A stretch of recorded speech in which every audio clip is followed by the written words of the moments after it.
มีศูนย์โลหะพี่ก็มีศูนย์เหรียญโลหะมีอย่างวะมีอย่างวะเมื่อกี้มีอย่างวะ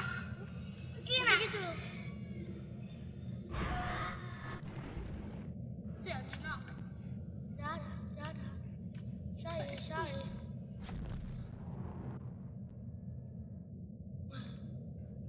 ขึ้นไปชั้น2อ่ะต้านะมันไม่มีอะไรหรอกมั้งตัวเอง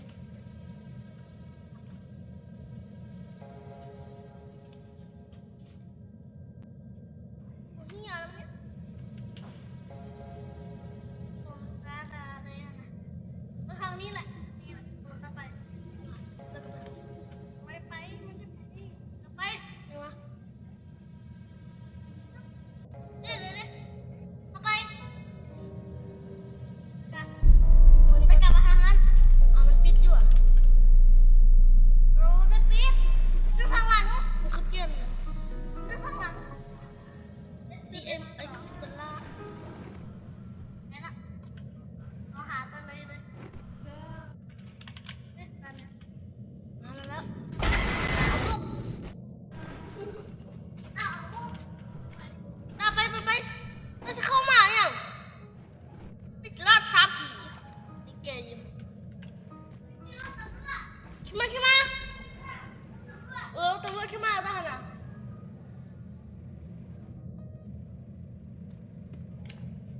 คนตายอย่างนี้ขึ้นมา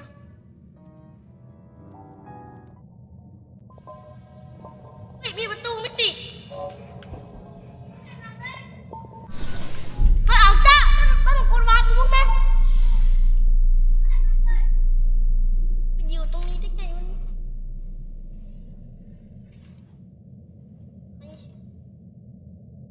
นี่โลบักแน่นอน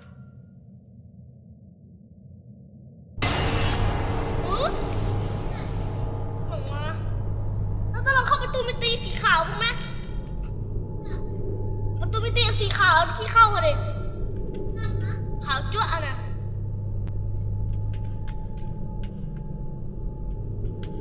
ยิงหรอมั้งเอาประตูมิติอันกี่วาวเข้าไปเลยเด็กเอาคือเป็นสีดำตานี่คือเป็นสีขาวมาห้องครัวแล้วเป็นวาวกับบริวาวไปห้องครัวกิโลกินแล้วกินวาวมาห้องครัววิ่ง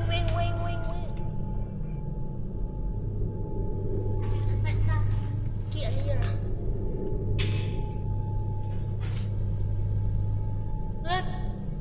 นี่ทางนี้เนาะทางนั้นมันเจอไอ้เบ้าเริ่มจำทางแล้วนะแต่คนนี้มันตาบอกเปลี่ยนเอาแล้ว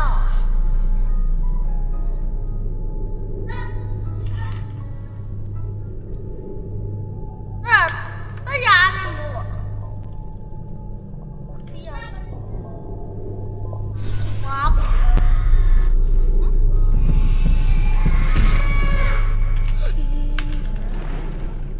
เลือดมัน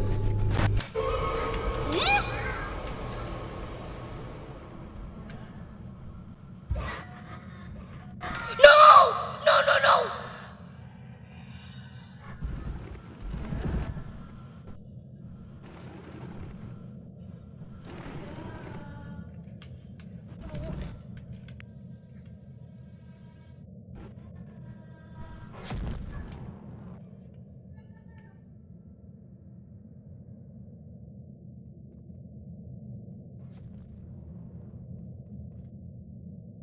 วิ่งกลับมาทำไมเนี่ยมีอะไรเนี่ย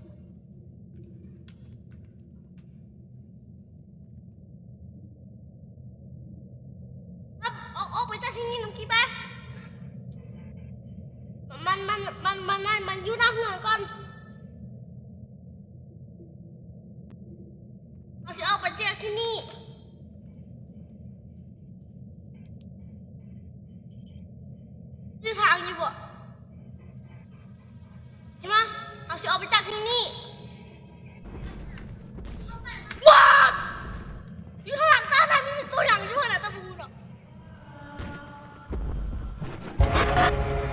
ยกัด